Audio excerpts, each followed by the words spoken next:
है एवरीवन, स्वागत है आप सभी का मेरे YouTube channel learning academy by Varsha पर। तो जैसा कि आप सभी को पता है कि हमारी सीरीज चल रही है क्लास 7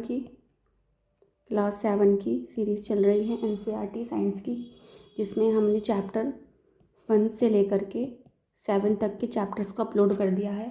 ठीक है, और आज हमारा चैप्टर 8 है, इसके बारे में हम पढ़ेंगे। और इससे भी पहले हमने क्लास 6 की जो है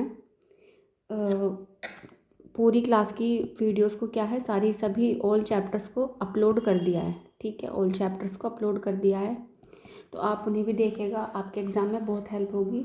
और इसके अलावा एक चीज़ और कि ये जो आपकी सीरीज़ हैं ये सिर्फ केवल सीटेट के लिए ही नहीं है, बाकी और एग्ज़ाम चाहे वो आपका यूपी टेट का एग्ज़ाम हो, कोई भी सेंट्रल गवर्नमेंट का या फिर सेंट्रल लेवल का जो टीचिंग का एग्ज़ाम होता है उसके लिए भी इक्वली इम्पोर्टेंट है।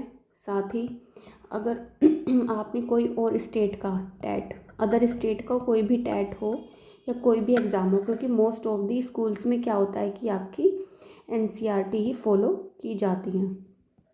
ठीक है, तो इक्वली सभी के लिए इम्पोर्टेंट है। मैं बार बार सीटेट का नाम इसलिए लेती हूँ क्योंकि जो कंटेंट है, मतलब जो लाइन्स है एज इट इज़ सीटेट में यहीं से बन के आती हैं और आपका एग्ज़ाम भी नज़दीक है, तो मैं बार बार सीटेट का नाम लेती हूँ। बट इसका मतलब ये बिल्कुल नहीं है कि ये जो है सिर्फ सीटेट के लिए है, आपके अदर एग्ज़ाम्स के लिए भी ये इक्वली इम्पोर्टेंट है। तो प्लीज़ आप वीडियोस को देखिएगा, और आपके जो फ्रेंड्स या फैमिली में भी किसी को नीड है तो प्लीज़ आप उसे भी शेयर कीजिएगा, जिससे कि उनकी हेल्प हो सके, है ना, और आप अपनी जो तैयारी है उसे अच्छा बना सकें, है ना, और आप बहुत अच्छे से क्या है अपने नंबर्स को गेन कर सकें। ठीक है, तो चलिए स्टार्ट करते हैं। तो आज का हमारा चैप्टर है 8, पादप में जनन। ठीक है, तो देखते हैं आज हमारे चैप्टर में क्या है। माता पिता से संतति का जनन कहलाता है, यानी कि पेरेंट्स से जब कोई बच्चा जन्म लेगा तो उसे हम जनन यानी कि प्रोडक्शन कहेंगे। क्या कहेंगे हम उसे? प्रोडक्शन। ठीक है, प्रोडक्शन कहेंगे। लेकिन पादप कैसे जनन करते हैं? पादपों में जनन विभिन्न विधियों द्वारा होता है। ठीक है, तो किस तरीके से होता है जनन की विधियाँ? अधिकांश पादपों में मूल, तना और पत्तियाँ होती हैं। ये पादप के कायिक अंग कहलाते हैं। क्या होते हैं ये? पादप के कायिक अंग कहलाते हैं। बीज अंकुरित होकर नया पादप बनाते हैं। यदि ऐसा है तो आप पादप में पुष्पों की क्या भूमिका है? अच्छा, जो यहाँ पर ये बात बोली गई कि जो बीज है वो अंकुरित होकर नया पादप बनाते हैं। ठीक है, तो जो अगर ये नया पेड़ बना रहे हैं, कोई नया पौधा बना रहे हैं, तो फिर पुष्पों की भूमिका क्या है यहाँ पर ये बताया गया। तो पुष्प पादप में जनन का कार्य करते हैं, यानी कि क्या है, ये भी अपना क्या करते हैं, प्रोडक्शन का काम इनका भी होता है। वास्तव में पुष्प पादप के जनन होते हैं। अब ये क्वेश्चन आता है आपका यहाँ से कि जो प्लांट्स होते हैं उनका जो प्रोडक्टिव पार्ट होता है, रिप्रोडक्टिव पार्ट होता है, सॉरी मैंने यहाँ पर गलत बोल दिया है, ऊपर प्रोडक्शन नहीं, हम उसको कहेंगे रिप्रोडक्शन। जनन मतलब रिप्रोडक्शन। तो जो रिप्रोडक्टिव पार्ट होता है प्लांट्स का, वो क्या होता है, वो आपके फ्लावर्स यानी कि पुष्प होते हैं। किसी पुष्प में केवल नर जनन अंग अथवा मादा जनन अंग या फिर दोनों ही जनन अंग हो सकते हैं। पादप अनेक विधियों द्वारा अपनी संतति उत्पन्न करते हैं। इनमें जनन 2 प्रकार से होता है, अलैंगिक जनन और लैंगिक जनन। अलैंगिक जनन में पादप बिना बीजों के ही नए पादप को उत्पन्न कर सकते हैं, जबकि लैंगिक जनन में नए पादप बीजों से प्राप्त होते हैं। ठीक है, तो अलैंगिक जनन में क्या होता है कि जो प्लांट्स होते हैं वो बीजों के जो पादप होते हैं बिना बीज के ही क्या होते हैं, वहाँ पर जनन होता है, इनका रिप्रोडक्शन होता है। और लैंगिक जनन में क्या होता है कि बीजों से क्या होता है, उनका जनन होता है।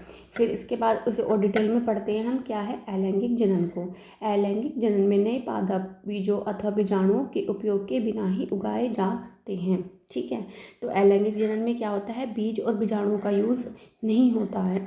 इसके बाद इसके अलग अलग हम पार्ट्स पढ़ेंगे कि अलैंगिक जनन की अगम विधियाँ हैं, ये कौन कौन सी विधियाँ हैं आपकी अलैंगिक जनन की, हम उनके बारे में पढ़ेंगे। जिसमें कि एक विधि है आपका कायिक प्रवर्धन। ठीक है, ये किसकी है, अलैंगिक जनन की आपकी एक विधि है। अगर आप लोगों को मेरे गले में कोई प्रॉब्लम महसूस हो रही हो आवाज़ में, तो प्लीज़ अवॉइड कीजिएगा। मौसम की वजह से थोड़ा सा तबीयत ख़राब हो जाती है। ठीक है, तो प्लीज़ कोऑपरेट करने की कोशिश कीजिएगा। तो बढ़ते हैं आगे। कायिक प्रवर्धन यह एक प्रकार का अलैंगिक जनन है जिसमें पादप के मूल, तने, पत्ती अथवा कली, मुकुल जैसी किसी कायिक अंग द्वारा नया पादप प्राप्त किया जाता है, जो कि जनन पादप के कायिक भागों से होता है, अतः इसे कायिक प्रवर्धन कहते हैं। ठीक है, तो क्या होता है कि इसमें जो जनन होता है, जो रिप्रोडक्शन होता है, वो क्या होता है, किसी भी प्लांट के मूल, तने, पत्ती, कली, मूल का मतलब जड़, ठीक है, इन सब से होता है, और कली जैसी किसी कायिक अंग द्वारा नया पादप क्या होता है, प्राप्त किया जाता है, और इसी ही प्रोसेस को क्या कहते हैं, कायिक प्रवर्धन कहते हैं। ठीक है, जैसे यहाँ पे हमने एक्टिविटी इन्होंने दी हुई है कि गुलाब और चंपा के पौधे की अगर हम एक शाखों को उसकी परसंधी से काटते हैं तो इस टुकड़े को हम क्या कहते हैं, कर्तन या कलम कहते हैं। ठीक है, आप ये देख सकते हैं कि जैसे यहाँ पे गुलाब का पौधा हमें दिखाया गया है, और इस तरह का जो पार्ट यहाँ पे परसंधी होती है, जब हम उसको वहाँ से कट करके किसी मिट्टी में रोप देते हैं तो क्या होता है कि कुछ टाइम बाद वो क्या है, अच्छे से ग्रो होना शुरू हो जाता है। ठीक है ना, ये होता है क्या हमारा कि किसी भी पार्ट को काट के बो देना। पुष्प कलिकाओं के अतिरिक्त पत्तियों के कक्ष, पत्ती की परसंधि से जुड़ाव का बिंदु में भी कलिकाएं मुकुल होती हैं। ये कलिकाएं प्रारंभ अंकुरों के रूप में विकसित होती हैं और कायिक कलिकाएं कहलाती हैं।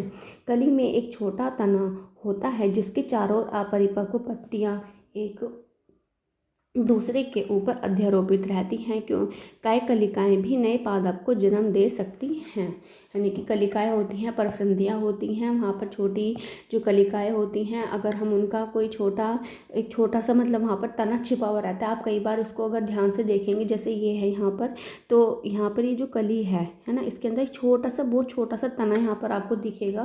तो ये उसी के बारे में यहाँ पर बात की जा रही है, जिसके उसके आसपास क्या होती है, एक अपरिपक्व पत्ती, यानी कि एक ऐसे कली सी बनी रहती है, और उसके बिल्कुल पास पास में इस तरीके से वो जुड़ी हुई रहती है ना। तो वही चीज़ यहाँ पर बताई गई है। तो अगर आप उसको भी वहाँ से रोपते हैं तो क्या होगा, तो भी एक नया पादप बनना शुरू हो जाएगा।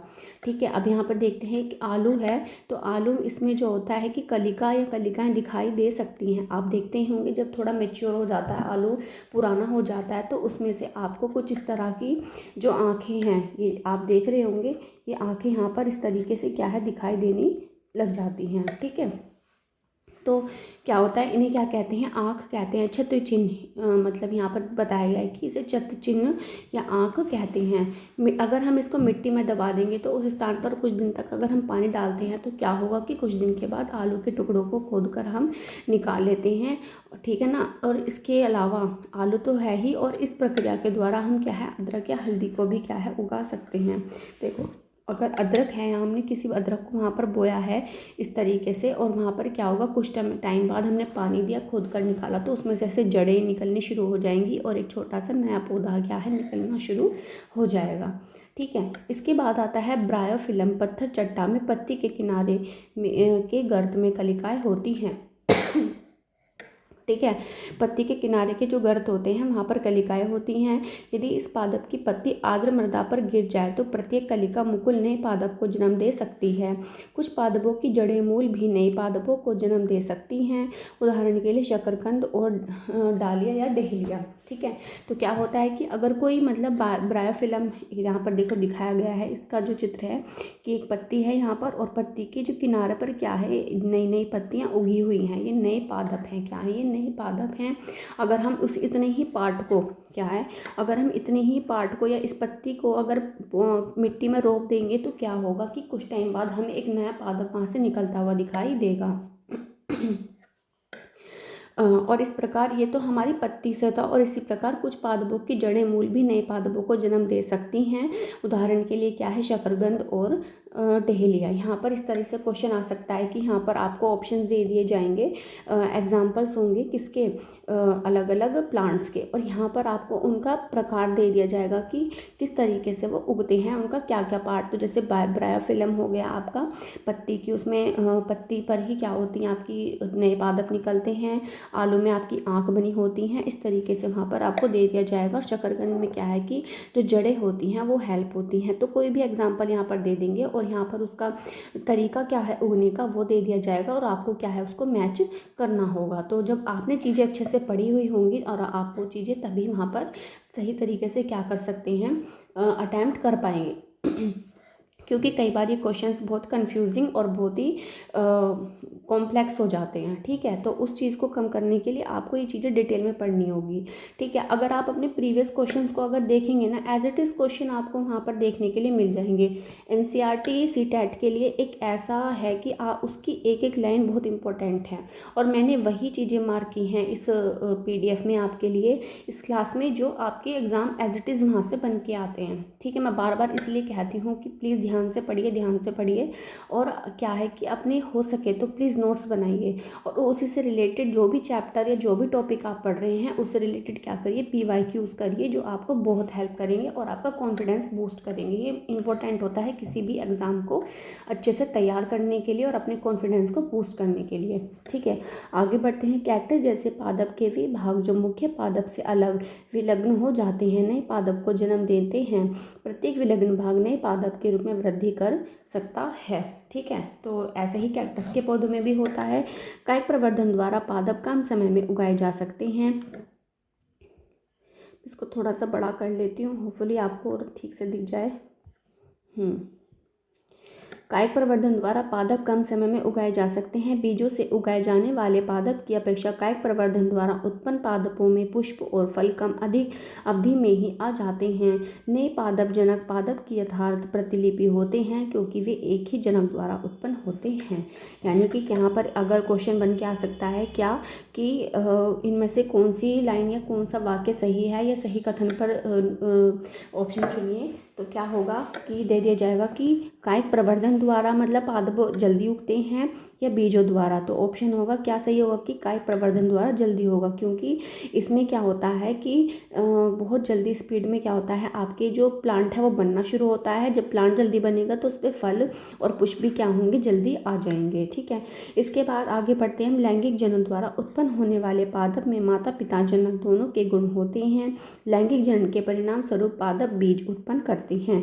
तो यहाँ से ये दूसरी एक बात शुरू हो गई है क्या कि जो आपका लैंगिक जनन होता है वो आपका उसमें क्या होते हैं आपके पेरेंट्स, यानी कि जो भी पेरेंट्स होंगे प्लांट्स के, उनसे वो क्या होगा, नया उत्पन्न होगा बीज और वहाँ से क्या बनेगा, प्लांट बनेगा।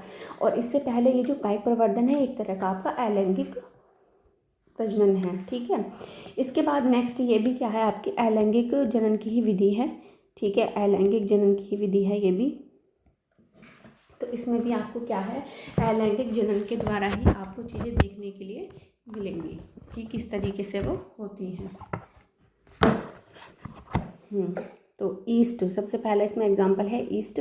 यदि पर्याप्त पोषण उपलब्ध हो तो ईस्ट कुछ ही घंटों में वृद्धि करके गुणन अर्थात जनन करने लगते हैं। ईस्ट एक एकल कोशिका एक कोशिकीय जीव है। तो जो हमारा ईस्ट होता है उसका जो रिप्रोडक्शन का तरीका है वो क्या है, मुकुलन। कौन सा तरीका है वो, मुकुलन।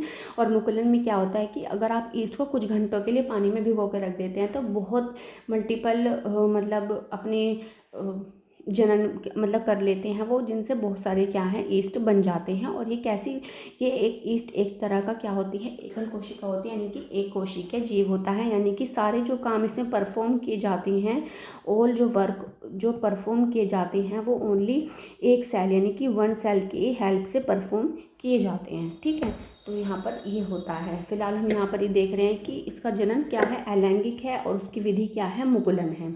ठीक है, आप यहाँ पर देख सकते हैं चित्र द्वारा भी दिखाया गया है कि ये एक तरह का ईस्ट है। ठीक है, ईस्ट कोशिका है। जब ये मैच्योर हो गया है, मैच्योर होने के बाद क्या होगा, धीरे धीरे विकसित होने लग गया है और धीरे धीरे आप यहाँ पर देख रहे हैं इसकी एक अलग सी गर्दन मतलब निकलनी शुरू हो गई है। उसके बाद क्या है, कुछ समय बाद फिर क्या होगा, ये बिल्कुल नवीन मुकुल बिल्कुल लगभग अलग हो गया है। उसके बाद क्या है कि एक ऐसे ही जब ये मैच्योर हो जाएगा उसके बाद ये, फिर उसके बाद ये, इस तरीके से क्या है एक मुकुलन क्या होगी, श्रृंखला शुरू हो जाएगी और आप बहुत सारे ईस्ट देख सकते हैं। ठीक है, ईस्ट कोशिका से बाहर निकलने वाला छोटे बल्ब जैसा प्रवर्धन मुकुल या कली कहलाता है। मुकुल क्रमशः वृद्धि करता है और जनक कोशिका से विलग होकर नई ईस्ट कोशिका बनाता है। नई ईस्ट कोशिका विकसित होकर परिपक्व हो जाती हैं और फिर नई ईस्ट कोशिकाएं बनाती हैं। कभी कभी नवीन मुकुल से नए मुकुल विकसित हो जाते हैं, जिससे एक मुकुल श्रृंखला बन जाती है। ठीक है, तो क्या होगा कि आपकी जो मुकुलन होता है ईस्ट में, उसमें क्या होता है कि परिपक्व होते होते क्या होता है, इस तरह से एक नई श्रृंखला बन जाती है, और इस तरह से क्या होता है कि आपके ईस्ट का जनन होने मतलब लगता है, वो आगे ये प्रक्रिया क्या है चलती रहती है। नेक्स्ट इसका एक एग्जाम्पल है खंडन। अलैंगिक विधि का ही दूसरा एक एग्जाम्पल है, या इसका एक पार्ट है क्या, खंडन। तालाबों अथवा ठहरे हुए पानी के अन्य जलाशयों में हरे रंग के अवपंखी गुच्छे फिसलनदार तैरते हुए देखे होंगे, मतलब आपने देखा ही होगा तालाबों में जो काई जैसी जमी रहती है, ये क्या होते हैं, ये शैवाल हैं। जब जल और पोषक तत्व उपलब्ध होते हैं तो शैवाल वृद्धि करते हैं और तेजी से खंडन द्वारा गुणन करते हैं। शैवाल 2 या अधिक खंडों में विखंडित हो जाते हैं। ये खंड अथवा टुकड़े नए जीवों में वृद्धि कर जाते हैं। यह प्रक्रम निरंतर चलता रहता है और कुछ ही समय में शैवाल एक बड़े क्षेत्र में फैल जाते हैं। आपने कई बार देखा होगा कि कोई जलाशय है और वहाँ पर क्या है, छोटे से ही एरिया में काई अगर लग जाती है तो वो धीरे धीरे करके पूरे तालाब में क्या है फैल जाती है। उसका कारण क्या होता है, उसका कारण होता है कि शैवाल में क्या होते हैं, खंडन होता है। तो वो कौन सा प्रोसेस है जिसकी हेल्प से जो है स्पायरोगैरा, जो इसका एक नाम है, शैवाल है एक, जो इसका रिप्रोडक्शन होता है वो है क्या, खंडन। किस वाले पार्ट मतलब प्रोसेस से ये चीज़ें पूरी हो रही है, खंडन। ठीक है, इस चीज़ से ये हो रहा है। तो आप इसका और हाँ, यहाँ पर आपको ये भी याद रखना है कि शैवाल क्या है, वो स्पायरोगारा, जहाँ पर इसका ये नाम दिया हुआ है। तो आपको ये चीज़ भी यहाँ पर ध्यान रखनी है। जो भी चीज़ें मैं आपको बताती हूँ वो याद रखने वाली हैं, कुछ भी एक्स्ट्रा मैं आपको यहाँ पर नहीं बता रही हूँ। ठीक है, इसके बाद नेक्स्ट एक अलैंगिक जनन का ही आपका पॉइंट है, वो है बीजाणु निर्माण। इसमें क्या होता है, डबल रोटी में वायु में उपस्थित बीजाणुओं से कवक उग जाते हैं। डबल रोटी पर रुई के जाल में बीजाणुओं को देखिए। जब बीजाणु निर्मुक्त होते हैं तो ये वायु में तैरते रहते हैं। चूँकि ये बहुत हल्के होते हैं इसलिए ये लंबी दूरी तक जा सकते हैं। ठीक है, तो क्या होता है, कहीं आप यहाँ पर देखो, इन्होंने यहाँ पर दिखाया हुआ है कि यहाँ पर क्या है, एक रोटी है, मतलब ऐसे रोटी है, और यहाँ पर ये कवक जाल यहाँ पर बन गया है, और ये बीजाणु धानी है, और वहाँ से क्या है, ये बीजाणु होते हैं और ये बहुत हल्के होते हैं, जिससे क्या है पूरी रोटी पर ऐसे फफूंद सी लग जाती है, कवक लग जाता है। आपने कई बार देखा होगा, बरसात के मौसम में ज़्यादातर ये चीज़ें होती हैं। ठीक है, तो वहाँ पर क्या होता है कि बीजाणु उत्पन्न हो जाते हैं। इस वजह से क्या होता है कि कवक मतलब फफूंद लग जाती है, और डबल रोटी में इसके बाद है बीजाणु अलैंगिक जनन ही करते हैं। प्रत्येक बीजाणु उच्च ताप और निम्न आर्द्रता जैसी प्रतिकूल परिस्थितियों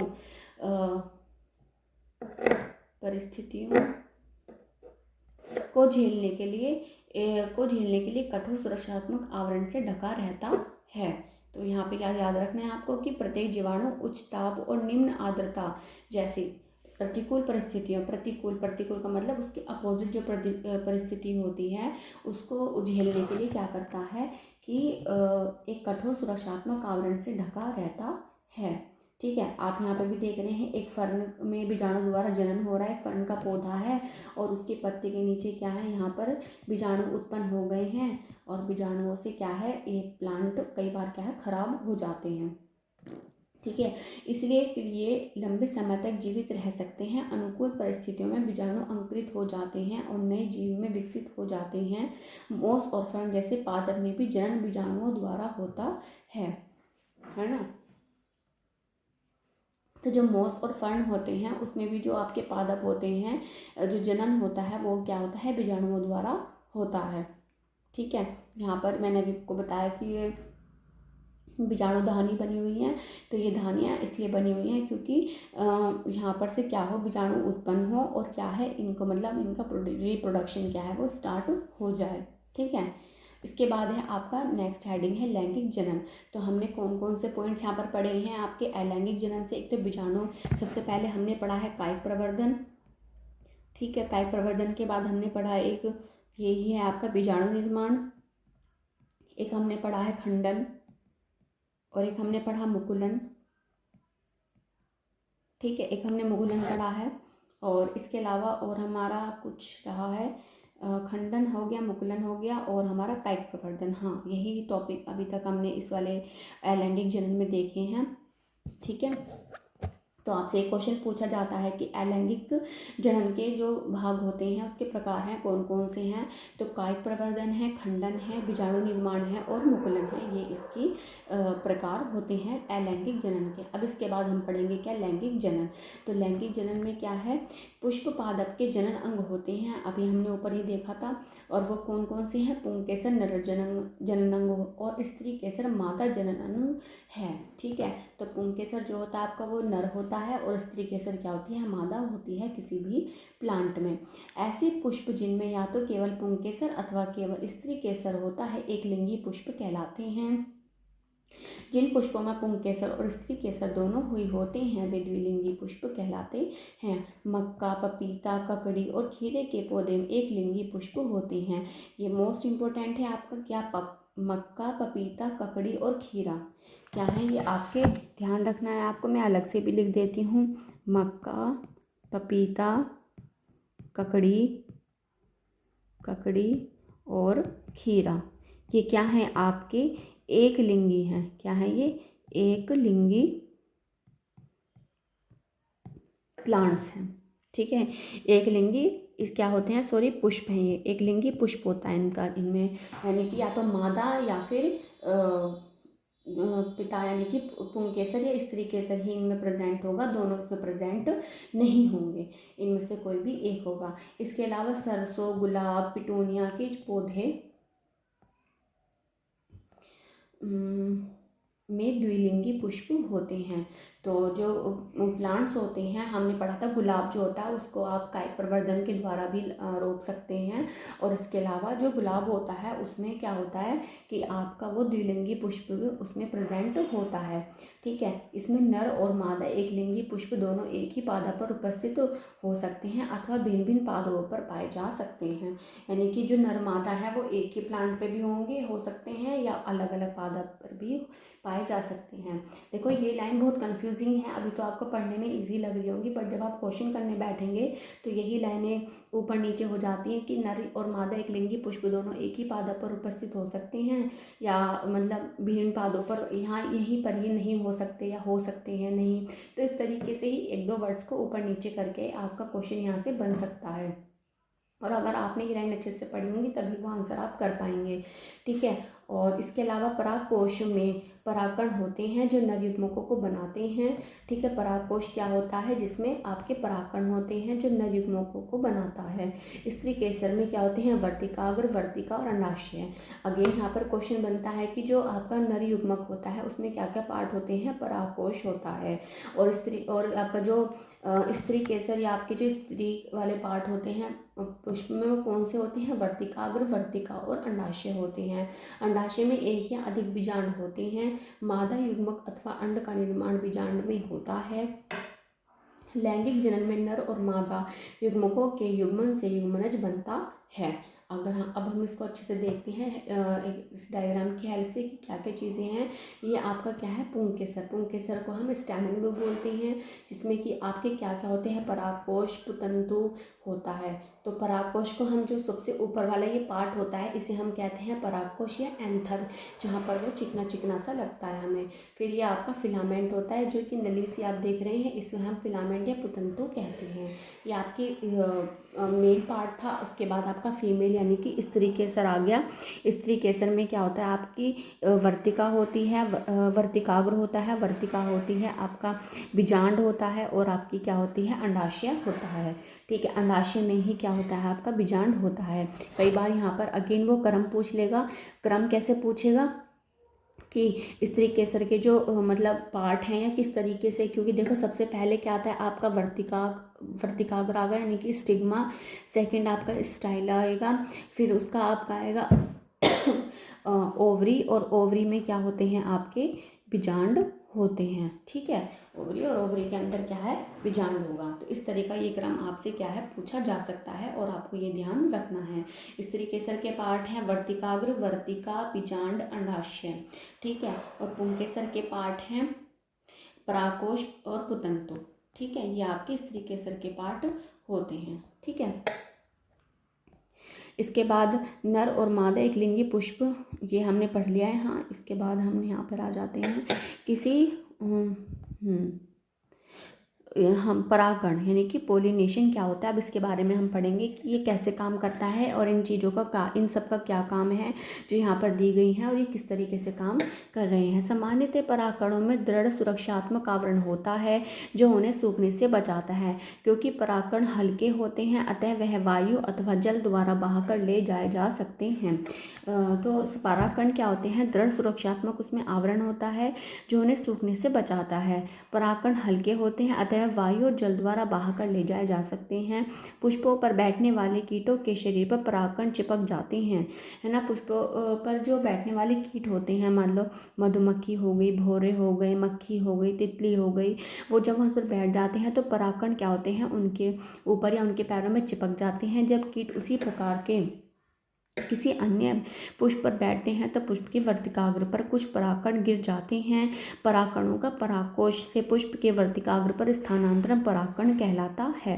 यानी कि क्या होगा कि किसी अन्य पुष्प पर जब वो बैठते हैं तो पुष्प के वर्तिकाग्र पर जाएंगे और कुछ परागकण वहाँ पर गिर जाएंगे। परागकणों का जो परागकोश से पुष्प के वर्तिकाग्र पर जो स्थानांतरण है यही क्या होता है, परागण कहलाता है।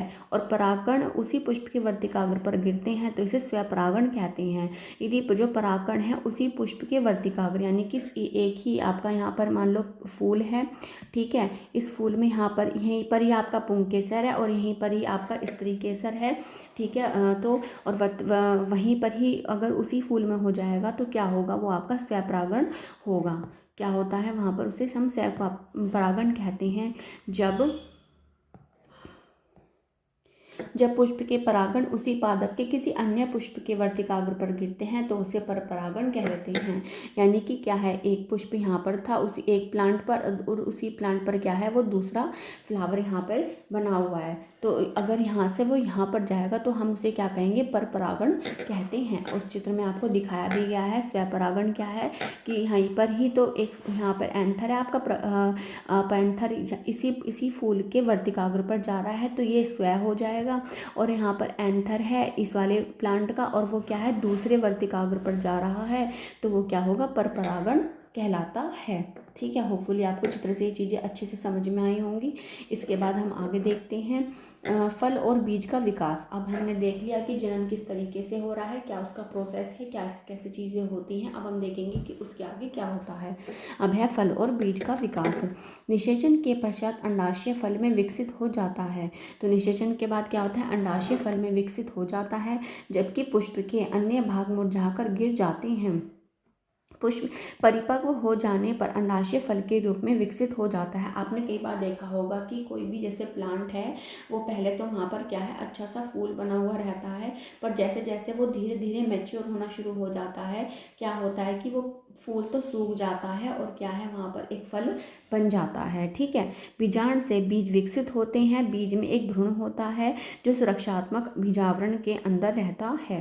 तो क्या है कि परिपक्व अंडाशय जो है वो फल के रूप में विकसित होता है। ध्यान रखना है कि जो अंडाशय होता है वो क्या होता है, फल के रूप में विकसित होता है। अंडाशय फल के रूप में विकसित होता है, ठीक है। और बीजांड से बीज विकसित होते हैं, बीजांड से बीज विकसित होते हैं, ठीक है। बीज में एक भ्रूण होता है, कहाँ पर होता है, बीज में एक भ्रूण होता है जो उसे एक सुरक्षात्मक आवरण अंदर, जो सुरक्षात्मक बीजावरण के अंदर रहता है। ठीक है, थोड़ा सा ज़्यादा मैस हो गया ये।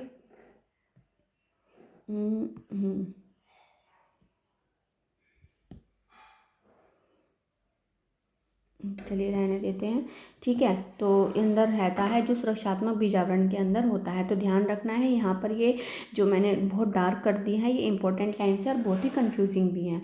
कुछ फल गूदेदार और रसीले होते हैं जैसे आम, सेब और संतरा। कुछ फल कठोर होते हैं जैसे बादाम और अखरोट आदि, है ना। तो आपको ये पता ही है। और ये देखो यहाँ पर कैसे हो रहा है, जैसे कि यहाँ पर क्या है, निषेचन या निर्माण किस तरीके से हो रहा है। यहाँ पर क्या है कि अंकुरित, ये आपका अंकुरित परागण है, वो यहाँ पर गया, जाने के बाद में परागनली यानी कि पोलन ट्यूब से यहाँ पर आया और आने के बाद वो यहाँ गया। यहाँ जाने के बाद में क्या हो गया, युग्मनज यानी कि ज़ायगोट का फॉर्मेशन हो रहा है। ज़ायगोट का फॉर्मेशन होने के बाद में क्या होता है, धीरे धीरे वो मेच्योर होकर क्या है, फल बन जाता है। इस तरीके से क्या है, यह प्रक्रिया पूर्ण होती है किसी भी प्लांट में एक फल को बनने के लिए पुष्प से। इसके बाद आता है बीज का प्रकीर्णन। प्रकृति में एक ही प्रकार के प्रकृति में एक ही प्रकार के पादप विभिन्न स्थानों पर उगे हुए पाए जाते हैं। ऐसे बीजों के विभिन्न स्थानों पर प्रकीर्णन के कारण होता है। तो प्रकृति में क्या है कि एक ही प्रकार के पादप विभिन्न स्थान पर पाए जाते हैं, है ना। ऐसे बीजों को विभिन्न स्थानों पर प्रकीर्णन के कारण होता है। तो वो बीज ऐसा तो नहीं है सबने अलग अलग जाके वहाँ पर पौधे लगाए होंगे, बहुत सारे प्लांट जंगलों में, पहाड़ों में आप देखते होंगे, तो वो क्या है अपने आप ही उग जाते हैं। क्योंकि वहाँ पर क्या होता है, उनका प्रकीर्णन यानी कि स्प्रेड हो जाते हैं। वो प्रकीर्णन होने की वजह से क्या है, वो अलग अलग जगह पादप उग जाते हैं सेम स्पीशीज के। किसी पादप के सभी बीज एक ही स्थान पर गिरकर नहीं वहीं उग जाएं। अच्छा, अगर यहाँ पर एक कंडीशन दी गई है कि अगर कोई प्लांट है, अगर उसके बीज सारे बीज एक ही स्थान पर हो जाएं तो क्या होगा, पादप के नवोद्भिद नए उगे पौधे के बीच धूप, जल, खनिजों और स्थान के लिए गंभीर स्पर्धा होगी। संभवतः उनमें से कोई भी स्वस्थ पादप के रूप में विकसित नहीं होगा। पादपों के बीजों के प्रकीर्णन से लाभ होता है। इसमें एक ही प्रकार के पादप के नवोद्भिद में सूर्य के प्रकाश, जल और खनिजों के लिए परस्पर स्पर्धा की संभावना कम हो जाती है। प्रकीर्णन पादप को व्यापक क्षेत्र में वितरित होने में सहायक होता है ताकि वे नए आवासों में अपनी पकड़ बनाने में समर्थ हो सकें, है ना। कॉमन सी बात है कि भाई मान लो मिट्टी का एक पार्ट है और यहीं पर ही क्या है सारे प्लांट्स उगे हुए हैं, उसी तो क्या होगा कि ना तो उन्हें ढंग से पोषण, पानी, जल, खनिज जो भी हैं अच्छे से वो भी नहीं मिल पाएंगे, और जो सूर्य का प्रकाश है वो भी उसे ठीक से नहीं मिल पाएगा। तो क्या होगा कि बेहतर होगा, अच्छा यही होता है कि कोई बीज कहीं गिरेगा, कोई बीज कहीं गिरे, कोई कहीं गिरे, तो ऐसे क्या होगा कि उनको जो सूर्य का प्रकाश है वो भी क्या है अच्छे से मिल पाएगा, और खनिज भी क्या है, जो मिनरल्स हैं और पानी है, बाकी चीज़ें भी अच्छे से वो धरती से सोख पाएंगे। ठीक है, तो इसलिए उनका दूर दूर होना ज़्यादा अच्छा होता है। जैसे आप ये देख रहे हैं यहाँ पर ये बीज है और ये आपके पंख है, ये सहजन और ड्रमस्टिक मैपिल, द्विफल मैपिल के बीज हैं ये। ठीक है, प्रकृति में पादप के फलों और बीजों का प्रकीर्णन पवन, जल और जंतुओं द्वारा होता है। सहजन, ड्रमस्टिक तथा द्विफल मैपिल जैसे पादप के पंख युक्त बीज, घासों के हल्के बीज अथवा आंख मदार के रोम युक्त बीज और सूरजमुखी के रोम युक्त फल पवन के साथ उड़कर सुदूर स्थान तक चले जाते हैं। कहने का मतलब यहाँ पर है जो हल्के यानी कि पंख युक्त बीज होते हैं या हल्के होते हैं जो हवा में उड़ सकते हैं, ठीक है, तो वो उड़कर क्या है दूर स्थान तक जा सकते हैं। इसके अलावा कुछ भी जल द्वारा प्रकीर्णित होते हैं। ऐसे बीजों अथवा फल के आवरण स्पंजी अथवा तंतु में होते हैं। ये लाइन बिल्कुल आ जाएगी यहाँ से, इस वाले पैराग्राफ की इम्पोर्टेंट है कि जो पवन द्वारा मतलब प्रकीर्णन होगा वो बीज कैसे होंगे, पंखयुक्त होंगे, और जल द्वारा जो प्रकीर्णन होगा वो बीज कैसे होंगे, स्पंजी और तंतु में होंगे।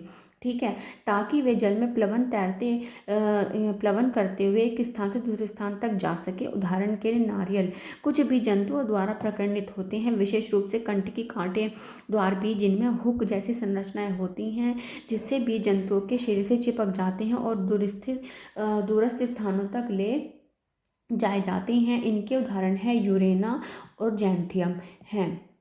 तो आप यहाँ समझ गए होंगे, जो कांटेदार आपके मतलब बीज होते हैं वो जंतुओं में चिपक जाते हैं।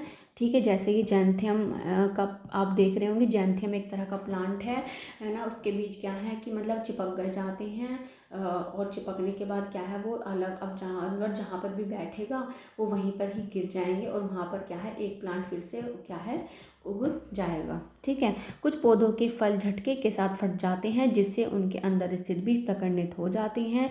बीज जनक पादप से दूर जाकर गिरते हैं। अरंड और बालसन के पादप में ऐसा ही होता है। अगेन यहाँ पर क्या है कि ऐसे बीज जो झटके से मतलब जिनके फल झटके के साथ फट जाते हैं, उनके उदाहरण क्या है, अरंड और बालसम। ठीक है, ये दो तरह का जो प्लांट है उनका जो प्रकीर्णन होगा वो फल के मतलब फटने के साथ होगा, जिससे उनके जो बीज हैं वो दूर जा कर के गिर जाते हैं। और इसी के साथ क्या है हमारे चैप्टर कंप्लीट हो जाता है। होपफुली आपको मेरी पढ़ाई हुई जो वीडियो से समझ में आती होंगी, अच्छी भी लगती होंगी। ठीक है, मैं मानती हूँ कई बार एक दो चीज़ें थोड़ी बहुत माइनर ही ऊपर नीचे हो जाती हैं, बट प्लीज़ आप उनको थोड़ा सा अवॉइड करके जो भी लाइन्स हैं उन पर फोकस कीजिएगा, क्योंकि एज इट इज़ क्वेश्चन यहीं से पूछे जाते हैं। CBSE और NCERT द्वारा कोई भी एग्ज़ाम अगर कंडक्ट किया जा रहा है NCERT की बुक से या CBSE द्वारा, तो आप समझिए कि फिर वो इससे अलग तो कहीं नहीं जाने वाला है ना। अगर आप मेरे चैनल को सपोर्ट करेंगे तो मैं आगे और भी अच्छी अच्छी वीडियोस को लेकर के आऊँगी, ठीक है। आगे अच्छा अब हम देखते हैं कि हमने इसमें क्या क्या सीखा है, थोड़ा सा रिकैप कर लेते हैं। सभी जीव अपनी किस्म को बनाए रखने के लिए जनन या गुणन करते हैं। पादप में जनन होता है अलैंगिक और लैंगिक। अलैंगिक जनन की विधियां हैं खंडन, मुकुलन, बीज निर्माण और कायिक प्रवर्धन। लैंगिक जनन में नर और मादा का युग्मन होता है। कायिक प्रवर्धन में पत्ती, तना, मूल जैसे कायिक भागों से नए पादप उगाए जाते हैं। पुष्प पादप का क्या है, जनन अंग होता है। एकलिंगी पुष्प में या तो नर अथवा मादा जनन अंग होते हैं। द्विलिंगी पुष्प में नर मादा दोनों होते हैं। नर युग्मक परागकणों के अंदर और मादा युग्मक बीजांड में पाए जाते हैं। तो यहाँ तक नर युग्मक परागकणों के अंदर, यानी कि नर कहाँ, परागकणों के अंदर पाए जाते हैं और मादा युग्मक कहाँ होते हैं, बीजांड में पाए जाते हैं। किसी पुष्प के परागकोश से उसी पुष्प अथवा किसी अन्य पुष्प के वर्तिकाग्र तक परागकणों के स्थानांतरण का प्रक्रम परागण कहलाता है, ठीक है। परागण दो प्रकार का होता है, स्व और परपरागण। स्व परागण में परागकण परागकोश से उसी पुष्प के वर्तिकाग्र पर स्थानांतरित होते हैं। परपरागण में परागकण एक पुष्प के परागकोश से उसी प्रकार के दूसरे पुष्प के वर्तिकाग्र पर स्थानांतरित होते हैं। परागकण पवन, जल और कीटों के द्वारा हो सकता है। नर और मादा युग्मकों का युग्मन निषेचन कहलाता है। निषेचित अंड युग्मनज कहलाता है। युग्मनज का विकास भ्रूण में होता है, ठीक है। पहले आपका फर्टिलाइजेशन होगा, फिर वो ज़ायगोट बनेगा और उसके बाद क्या होगा, वहाँ पर ये भ्रूण बन जाएगा, ठीक है। और इसके अच्छे से, हाँ अभी 2-3 लाइनें। फल एक अपरिपक्व अंडाशय है। फल क्या है, परिपक्व, क्या है, परिपक्व अंडाशय होता है। फल क्या है, एक परिपक्व अंडाशय है। जबकि बीजांड बीज में विकसित होता है। बीज में विकासशील भ्रूण होता है। तो जो भीड़ होता है वो विकासशील भ्रूण होता है। बीजों का प्रकीर्णन पवन, जल और जंतुओं के द्वारा होता है। बीज प्रकीर्णन एक ही स्थान पर पादप की अधिक संख्या में वृद्धि को रोकने के लिए सूर्य के प्रकाश, जल और खनिजों की स्पर्धा को कम करने और नए आवासों के अधिग्रहण में सहायक होता है। इसके साथ ही चैप्टर यहाँ पर हमने खत्म कर लिया, रिकैप भी हो गया है हमारा। अब एक्सरसाइज देख लेते हैं कि पहला क्वेश्चन है, जनक पादप में कायिक भागों से नए पादप के उत्पादन का प्रक्रम होता है कायिक प्रवर्धन। ऐसे पुष्पों को जिनमें केवल नर अथवा मादा जनन अंग होते हैं एक लिंगी के पुष्प होते हैं। परागकण का उसी अथवा उसी प्रकार के अन्य पुष्प के परागकोश से परागण वर्तिकाग्र पर स्थानांतरण पर परागण कहलाता है। नर मादा युग्मकों का युग्मन निषेचन यानी कि फर्टिलाइजेशन कहलाता है। बीज प्रकीर्णन जल, पवन और जंतुओं के द्वारा होता है, ठीक है। तो यहाँ पर हमारे खाली स्थान हो गए हैं। इसके अलावा नेक्स्ट हमारे यहाँ पर ये देखो, इस तरह के क्वेश्चन बहुत पूछता है सीटेट है ना, कि कली और मुकुल है आपका ईस्ट में होगा। आँख किस में होती है, आलू में होती है। खंडन स्पाइरोगारा में होगा। पंख आपके मैपिल में होते हैं। और बीजाणु आपके होते हैं डबल रोटी की फफूंद में। इसके बाद है आपके टिक द करेक्ट क्वेश्चन। पादप जनन का अंग भाग है पुष्प। नर तथा मादा के युग्मन का प्रक्रम कहलाता है निषेचन। परिपक्व होने पर अंडाशय विकसित होता है फल में। बीजाणु उत्पन्न करने वाला एक पादप जीव है फफूंद। इसके अलावा ब्रायोफिल्म अपने जिस भाग द्वारा जनन करता है वो है पत्ती। तो इसी के साथ हमारा चैप्टर फिनिश हो गया है। और अगर मैं आपसे कि सपोर्ट प्लीज़ आप करिएगा, मेरे चैनल को लाइक, शेयर और सब्सक्राइब कीजिएगा, ठीक है। जो भी आपके फ्रेंड्स हैं उन तक पहुंचाइएगा जिनको इनकी ज़रूरत है। मैं बहुत ही कम समय में आपको ज़्यादा कंटेंट देने की कोशिश करती हूँ। कुछ भी एक्स्ट्रा बातें यहाँ पर नहीं होती हैं। बहुत सारे पेड क्लासेस में आपको बहुत कुछ आपको मिलता होगा कि जहाँ पर एक्स्ट्रा बातें ही होती रहती हैं, बट जो कंटेंट होता है आपका उतना नहीं होता। और सबसे अच्छी बात है क्या है, ये बिल्कुल फ्री ऑफ कॉस्ट है। क्या है, ये फ्री ऑफ कॉस्ट है। यहाँ पर आपके कोई भी पैसे मैं यहाँ पर नहीं ले रही हूँ आपको पढ़ाने के, ठीक है। बस आपकी छोटी सी मेहनत होगी, और मेहनत तो देखो करनी ही पड़ती है हर किसी को। बिना मेहनत के तो आप नहीं कुछ कर पाएंगे, है ना। तो हो सके तो कोशिश करिएगा आप अपने नोट्स बना सके, क्योंकि अपने हाथों के जो नोट्स होते हैं वो बहुत ही अच्छे से आप उनको रीड कर पाएंगे और चीज़ें जल्दी से समझ में आ जाती हैं। और एक बार नोट्स बना के 2-3 बार आप रीड कीजिएगा, एंड मैं गारंटी दे रही हूँ कि आपका एग्ज़ाम 100% बहुत बहुत अच्छा जाएगा, ठीक है। आप बहुत ही अच्छे मार्क्स गेन कर पाएंगे ठीक है। इसके अलावा हमारी अब कुछ ही चैप्टर 7 क्लास 7 के बचे हैं। आई थिंक A9 10, 11, 12 और 13 चैप्टर और हैं इस सीरीज़ के। 5 चैप्टर और बचे हैं, वो आप अब नेक्स्ट 5 to 4 डेज़ में मैं ये भी कंप्लीट कर दूँगी, ठीक है। और इसके बाद हम क्या है क्लास 8 की सीरीज़ को शुरू करेंगे, NCERT साइंस की, ठीक है। और इस तरह से ही अगर आप सपोर्ट करते रहे तो मैं आगे आपके लिए PYQs की भी वीडियोज़ लेकर के आऊँगी, प्रैक्टिस सेशंस भी लेकर के आऊँगी, ठीक है। बट उसके लिए आपको क्या है कि मेरी हेल्प करनी होगी, मेरे चैनल को लाइक करना होगा, सब्सक्राइब करना होगा, शेयर करना होगा, ठीक है। क्योंकि मुझे भी ये फील होगा कि आप लोगों को कंटेंट पसंद आ रहा है, मैं चीज़ों को अच्छे से कर पा रही हूँ और आप समझ पा रहे हैं। तो प्लीज़ आप जो भी मैंने कहा है उन चीज़ों को फॉलो करिएगा, ठीक है। और तब तक मिलते हैं नेक्स्ट वीडियो में, तब तक के लिए टेक केयर एंड बाय।